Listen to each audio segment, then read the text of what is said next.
So that was 12 minutes. If you didn't know, that was 720 seconds. 1 second to represent each mass shooting that has taken place since Pulse. 2 years and 720 mass shootings have taken place. I want you to think about that. We can sit here and protest and talk and say about what we want all day long, but if we don't go out in November and vote for what we want, what do we want, by the way? Come on. Thank you. We want change. We want gun reform. We don't want people to die anymore. We don't want communities broken anymore. We don't want kids dying, okay? We're the silent majority. Okay. You won't even hear from us except when you're talking to us. Okay.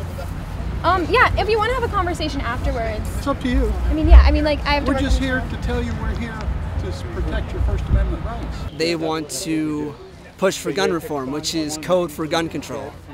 And really, any gun control at this point is further infringement upon our constitutional rights. Come on over here, Jim. And we're just here to be the voice of the opposite side, pro-Second Amendment side, and say that enough is enough. I speak not only as a student, but as an American. Why should I be afraid to go to school, to work, to a concert, to a park, to a church, to a mall, to a restaurant? Why is this the way of American life? There have been approximately 717 mass shootings since Pulse, 123 during this year alone, one that took place today. This should not be the norm. At what point do we stop valuing guns over children's lives? I could be taken off this planet in a split second because that human chose to take my life. I didn't want to die. I want to live.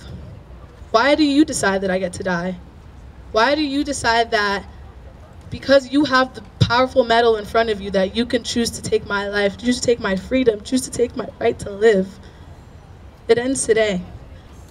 We will not learn poems about lockdown drills or suck on lollipops so we can stay quiet while we hide under our teacher's desk. I'm here to say for the kids in elementary school, enough is enough. We may be little, but we are fierce. And we will not be afraid. I'm a Texan, a gun owner, and a proud military veteran. And I can tell you without hesitation, no civilian should own a military-style weapon. None. No civilian should own an AR-15. There are going to be a lot of folks telling you as you move forward that you don't love your country, that you are not patriotic. That is a lie from the pit of hell. Goodness gracious. You know, I spent thousands of hours in basic training learning how to use these weapons. And even then, after all that training, we still got people killed. Misfirings, people killed because of irresponsible behavior, soldiers, trained soldiers. And so I think until we have a system in place that ensures civilians are using this responsibly, I don't see that coming for the foreseeable future. We need restrictions on these kind of weapons.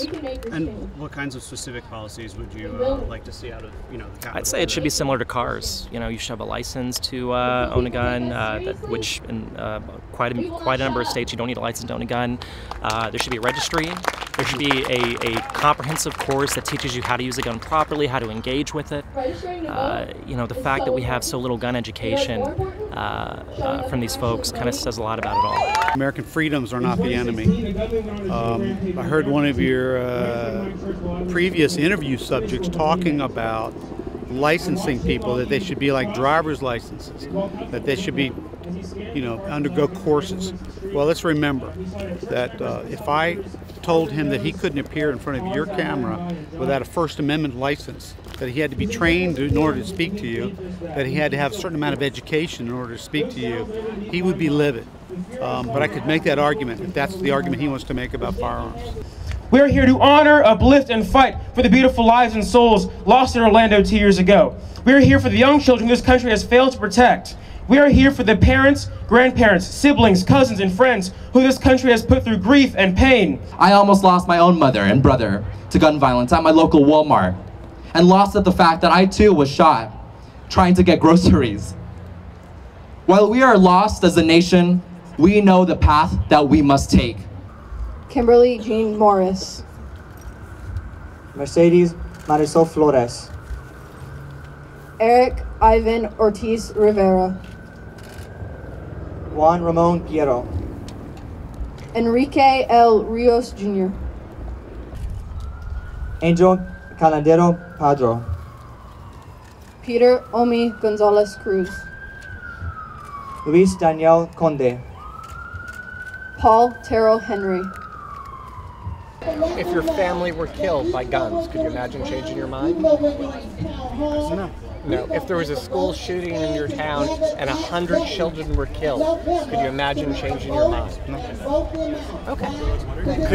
Could you ever imagine changing your mind? Well, I'll tell you that when there's been a drunk driving death, yep, they don't allow people whose families have been harmed by drunk drivers to sit on the jury.